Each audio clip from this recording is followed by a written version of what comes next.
is like, but before Adam got a woman, he got work.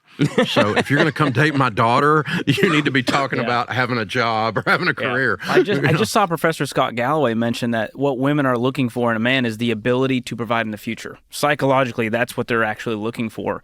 And I think what we're seeing is a lot of people who are living at home in their 30s who don't have a job they love to do, and their growth is stunted because of that. And it seems to be hurting culture all around. Yeah. There's probably a deeper problem when it starts with education, where we tell people, get good grades, do the homework, go to college, get a degree, then do a job for 40 years. Do you think that's part of the issue? Well, I think that we are all in this sort of post-50s mindset where we think of the way that work was in the 50s, and we think that that is sort of the ideal of how work ought to be, which is very weird because the truth is that many of the jobs in the 50s are jobs that nobody would want to do.